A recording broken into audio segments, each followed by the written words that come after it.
கிளாம்பாக்கம் பேருந்து நிலையம் இஷ்யூ இன்னமும் ஓய்ந்த பாடில்லை சார். என்ன பிரச்சனை? இந்த கிளாம்பாக்கம் பேருந்து நிலையம் உண்மையில் நடப்பது என்ன? பேருந்து தட்டுப்பாடு தான் பிரச்சனையா, வேற எதுவும் பிரச்சனையா சார்? அருமையான கேள்வி.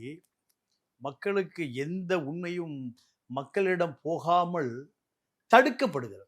இல்ல இந்த இஷ்யூவே ஊடகங்கள் காட்டியிருக்காங்க.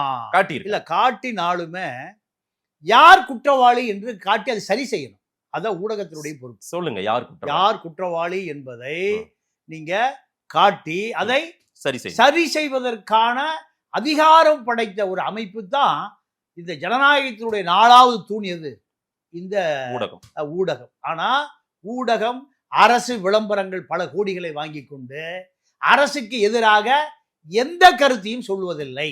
உதாரணத்திற்கு இப்ப பாத்தீங்கன்னா இது RTIல வந்த ஒரு தகவல். தமிழ்நாடு அரசு போக்குவரத்து கழகம் கோயமுத்தூர் லிமிடெட் 16,646 தொழிலாளர்கள்ல 2,114 தொழிலாளர்கள் பணியிலிருந்து போயிட்டாங்க.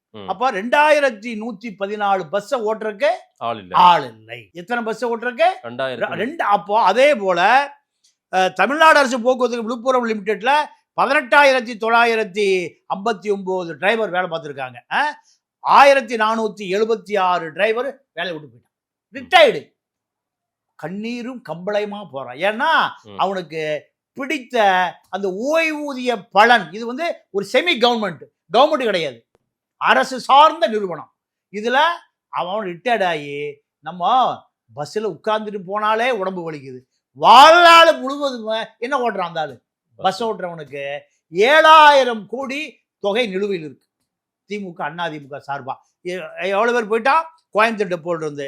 அதே போல தமிழ்நாடு அரசுக்கு போக்குவரத்து கழகம் சேலம் 1,192 2,000 டிரைவர் வேலையை விட்டு போயிட்டாங்க. 2,000 பஸ் ஓட்டுறதுக்கு ஆள் இல்லை. அதே போல விழுப்புரம் டெப்போல 1,500 பேர் இல்லை. இப்படி ஒரு புள்ளி விவரங்கள் சொல்லுது.